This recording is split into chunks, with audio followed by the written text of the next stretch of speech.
इस कहानी की शुरुआत में हमें एक औरत को दिखाया जाता है जो कि इस समय एक डेविल के वश में होती है और वो इस समय काफी दर्द में जूझ रही होती है। उस लड़की का नाम रिका होती है और वो इस वक्त प्रेग्नेंट होती है। ये लड़की असल में डेविल के वश में आई कैसे? तो चलिए अब इस कहानी को शुरुआत से समझते हैं। अब सीन शिफ्ट होता है 3 दिन पहले, जब इस गाँव में 2 लोग आते हैं जो की हस्बैंड वाइफ होते हैं। हस्बैंड का नाम जाका होता है और वाइफ का नाम रिका होती है। जाका इसी गाँव का होता है जो की 20 साल बाद अपने घर पर वापस आया होता है। जाका आगे जाकर एक लड़के से मिलता है जिसका नाम चेचेप होता है और वो चेचेप इसी गांव का होता है। इस समय ये दोनों चेचेप के घर पर रुके होते हैं जिसके मदद से अपने घर पर ये दोनों जा सके। जाका जब 5 साल का होता है उसी समय वो इस गांव को छोड़कर चला गया होता है और इस वक्त जाका को अपने बारे में या फिर उसके घर के बारे में कुछ भी याद नहीं होता, जिसके चलते वो चेचेप की मदद से अपने घर पर जाते हैं। जैसे ही जाका अपने घर के पास में जाता है उसे उस जगह पर इन तीनों के अलावा कोई भी दिखाई नहीं देता, जैसे कि वो घर काफी सालों से बंद पड़ा हो। अब हमें पास्ट का सीन दिखाया जाता है जो कि आज से 20 साल पहले का होता है। तभी हमें उस जगह पर एक औरत को दिखाया जाता है जिसका नाम नेंदेन होती है। असल में नेंदेन जाका की बहन होती है। तभी उसके पिता कर कहते हैं तुम्हारे हस्बैंड गुजर चुके हैं, जो कि इस बात को नेंदेन मानने से इनकार कर देती है। उसे लगता है कि मेरे हस्बैंड अभी भी आने वाले हैं। आगे हमें प्रेजेंट का सीन दिखाया जाता है जहाँ पर ये तीनों उस घर के अंदर गए होते हैं और उस घर का हाल काफी बुरा होता है। इस वक्त उस घर के अंदर ना ही लाइटें काम कर रहा होता है और ना ही किसी चीज का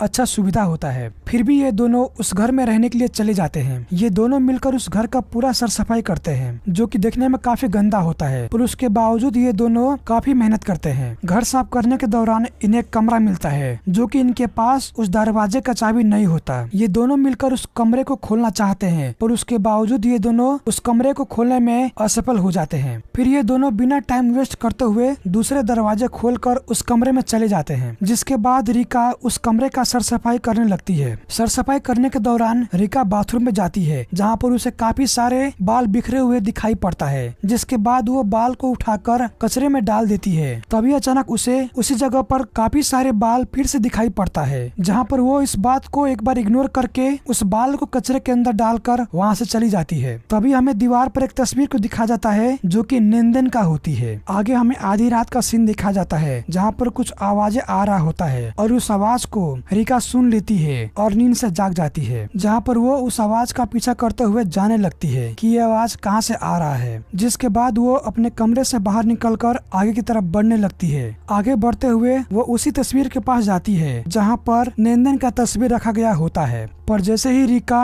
वापस आने के लिए मुड़ती है तभी वो तस्वीर अपने आप कुछ ही पलों के लिए हिलने लगता है। जिसके बाद ये थोड़ी देर के लिए शॉक हो जाती है और उस तस्वीर को सीधा कर वहाँ से चली जाती है। आगे बढ़ते हुए वो एक कमरे के पास जाती है जिसके पास से उसे किसी का रोने का आवाज आ रहा होता है। पर जैसे ही वो उस दरवाजे के पास उस आवाज को सुनने के लिए जाती है तभी उसे कोई धक्का देकर नीचे गिरा देता है, जहाँ पर वो काफी डर जाती है। अब सीन शिफ्ट होता है पास्ट में, जहाँ पर उसी कमरे के अंदर आज से 20 साल पहले उस जगह पर नेंदेन अपने हस्बैंड का तस्वीर लेकर रो रही होती है। अब हमें प्रेजेंट का सीन दिखाया जाता है जहाँ पर जाका उस दरवाजे को खोलने का प्रयास कर रहा होता है, पर तभी भी वो दरवाजा खुल नहीं पाता। उस दरवाजे को खोलने के लिए जाका चाबी ढूंढ रहा होता है, पर तभी उसे कुछ ऐसी चीजें मिलता है जो कि उसके समझ से बाहर होता है और उस चीज को वो इग्नोर करके फेंकने के लिए जाता है। पर उस सीन को देखकर चेचेप घबरा जाता है, जैसे कि उस चीज के बारे में चेचेप को पहले से मालूम हो। जहाँ पर उस चीज को लेकर रिका कचरे में फेंक देती है। रिका समझ चुकी होती है इस घर में कुछ अजीब तो हुआ है। तभी वो चेचेप से जाका की फैमिली के बारे में पूछने लगती है, जहाँ पर चेचेप कहता है मुझे उसके फैमिली के बारे में कुछ भी मालूम नहीं है, जो मालूम है मेरे दादी माँ को है। पर तभी अचानक रिका नेंदेन के बारे में चेचेप से पूछने लगती है, जहाँ पर चेचेप कहता है नेंदेन एक अच्छी लड़की थी और उसके बारे में मुझे इसके अलावा कुछ भी मालूम नहीं है। जिसके बाद चेचेप और वो इलेक्ट्रीशियन जो घर पर बिजली बनाने के लिए आया होता है ये दोनों वहाँ से चले जाते हैं। आगे हमें शाम का सीन दिखाया जाता है जहाँ पर रिका किचन के अंदर काम कर रही होती है और उस किचन का जो खिड़की होते हैं उसके पास जाका खड़ा होता है। पर तभी अचानक जाका को बाहर रिका दिखाई देता है। तभी अचानक जाका पूरी तरह शॉक हो जाता है कि अभी रिका किचन में है तो वो बाहर कैसे मुझे दिखाई दे रहा है। पर जैसे ही वो किचन के अंदर मुड़कर देखता है उस किचन के अंदर कोई नहीं होता, जहाँ पर जाका भी समझ जाता है इस घर के अंदर कुछ ना कुछ तो गड़बड़ है। शाम के वक्त हमें जाका को दिखाया जाता है जिसके हाथों में एक किताब होता है और उस किताब के अंदर काफी सारे मंत्र लिखे होते हैं। पर तभी अचानक रिका जाका से एक सवाल पूछती है कि मुझे मालूम पड़ा आपकी बहन के साथ कुछ गड़बड़ हुआ था, क्या इसके बारे में में आपको मालूम है? जहाँ पर जाका कहता है मुझे इसके बारे में कुछ भी मालूम नहीं है। तभी हमें पास्ट का सीन दिखा जाता है जहाँ पर नेंदन एक सीजर की मदद से अपने बाल को काट रही होती है। तभी हमें नेंदन की माँ को दिखाया जाता है जो कि चाह कर भी नेंदन की मदद नहीं कर पाती। इस वक्त उसकी बुरे बर्ताव की वजह से उसके पिता उसे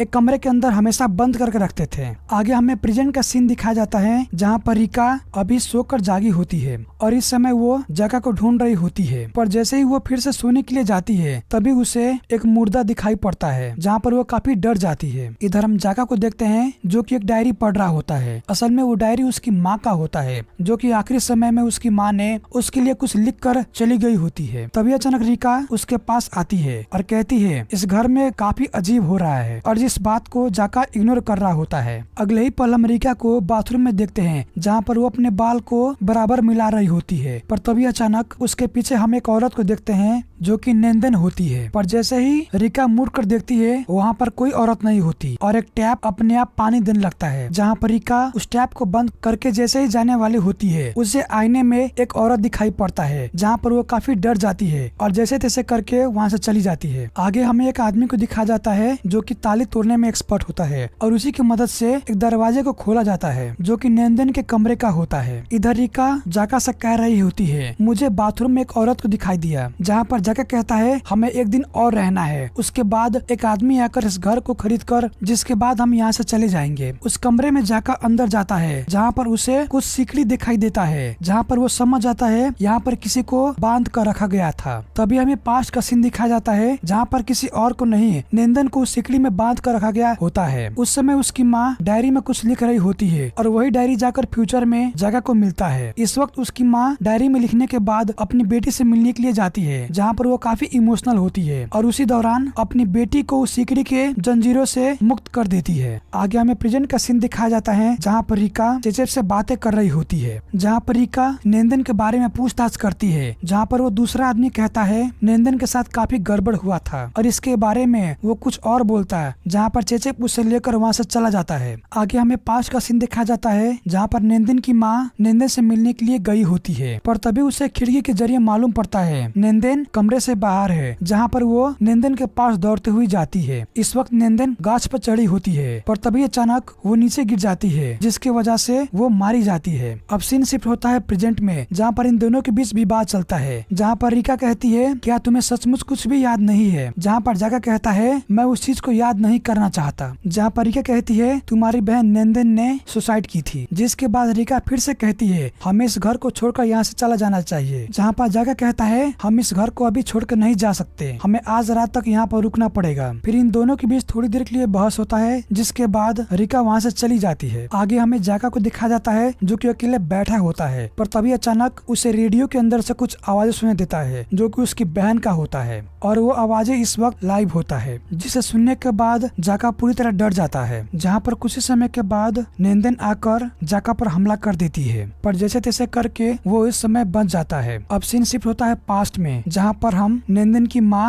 और पिता को देखते हैं जहाँ पर उसके पिता को पछतावा होता है कि मैंने नेंदन को सिकड़ी में बांध कर रखा था जिसके चलते वो आज पागल हो गई और वो हमारे बीच नहीं रही। आगे हमें नेंदन के पिता को दिखाया जाता है जो कि अभी नहा रहे होते हैं पर तभी अचानक उसे कुछ आवाजें सुनाई देता है जहाँ पर वो मुड़ कर देखता है पर जैसे ही वो मुड़ कर देखता है उसे अपनी बेटी दिखाई पड़ता है जो कि इस समय मर चुकी होती है। तभी अचानक उसका पैर फिसलता है और सीधे जाकर बाथ ट्यूब में टकराता है जिसके बाद नेंदन के पिता मारे जाते हैं। आगे हमें प्रेजेंट का सीन दिखाया जाता है जहाँ पर जाका को कुछ मंत्र का कागज मिला होता है। तभी अचानक उसे कुछ आवाजें सुनाई देता है जहाँ पर वो आवाज का पीछा करते हुए घर से बाहर चला जाता है। इधर रिका जैसे ही सोकर उठती है और वो बाहर जाने का प्रयास करती है किसी ने उस दरवाजे को बाहर से बंद कर दिया होता है। तभी रिका चिल्लाने लगती है जहाँ पर जाका उस आवाज को सुनकर उसे बचाने के लिए चला जाता है और फाइनली उसे बचा भी लेता है। पर ये दोनों का संकट अभी भी खत्म नहीं हुआ होता। जाका के पास एक कागज होता है जिसके अंदर उस मंत्र को लिखा गया होता है जिसके जरिए ये दोनों नेंदन से बच सके और ये सब कागज में जाके की माँ ने लिखी होती है जो कि इस वक्त जाका के हाथों में वो कागज होता है। अब सीन शिफ्ट होता है फिर से पास्ट में जहाँ पर हमें नेंदन की माँ को दिखाया जाता है। उसकी माँ नेंदन से बचने के लिए वो कागज और कुछ जड़ी बूटियां को व्यवस्था कर चुकी होती है पर वो उस काम को छोड़कर नेंदन की आवाज सुनकर उसके पास चली जाती है जिसके बाद वो भी मारी जाती है और ये काम को किसी ने अंजाम नहीं दिया होता। जहाँ पर ये दोनों प्रेजेंट में उसी सामान को कलेक्शन करके उस मंत्र को पढ़कर नेंदेन से छुटकारा पाने वाले होते हैं। पर तभी अचानक रिका के ऊपर नेंदेन हावी हो जाती है। अब हमें पास्ट में वो सीन दिखाया जाता है कि क्यों नेंदेन जाका को मारना चाहती है। जब जाका 5 साल का होता है उस वक्त उसकी बहन बड़ी हो चुकी होती है, पर तभी अचानक उसकी बहन जाका पर हमला कर देती है, जिसके चलते उसके पिता नेंदेन को सिकड़ी में बांध कर रखता है और इसी बात का बदला लेने के लिए वो जाका को मारना चाहती है। इस वक्त रिका पूरी तरह पोजेस्ड हो चुकी होती है और ये सीन हमें इस कहानी के शुरुआत में दिखाया गया है। पर तभी अचानक जाका एक गड्ढे के अंदर गिरता है जहाँ पर उसे एक बॉक्स मिलता है। पर तभी अचानक हमें रिका को दिखाया जाता है जिसके अंदर नेंदेन होती है और वो इस वक्त जाका को मारने के लिए आई होती है। पर जैसे तैसे करके जाका वहाँ से बच जाता है और जाकर उस मंत्र को तैयार करने लगता है जिसके जरिए वो नेंदेन को मार सके। जहाँ पर नेंदेन उसे बहला फुसलाकर घर के बाहर बुला लेता है जहाँ पर वो उसके जालों में फंस जाता है। पर जाका जैसे तैसे करके उसे पकड़कर उस मंत्र को पढ़ने लगता है, जिसके थोड़ी देर बाद नेंदेन उसके शरीर को छोड़कर वहाँ से हमेशा के लिए चली जाती है। अगली सुबह हम एक लड़की को देखते हैं जो कि उस घर को खरीदने के लिए आई होती है, जिसके बाद जाका उस घर को बेचकर अपनी वाइफ रिका के साथ वहाँ से हमेशा के लिए चले जाते हैं। ये सभी आगे जाते हुए जाका अपने बीते हुए पलों को याद करता है जहाँ पर उसकी बहन नेंदेन प्रेग्नेंट थी। पर जैसे ही ये दोनों उस गाड़ी से उतरते हैं तभी उनके सामने वो बूढ़ी औरत दिखाई पड़ता है जो कि चेचप का दादी माँ होती है। पर तभी हमें रिका को दिखाया जाता है जिसके पैरों से काफी सारे ब्लड आ रहे होते हैं। तभी ये कहानी यहीं पर खत्म होता है और इस कहानी को अंत तक देखने के लिए आप सभी को बहुत बहुत धन्यवाद।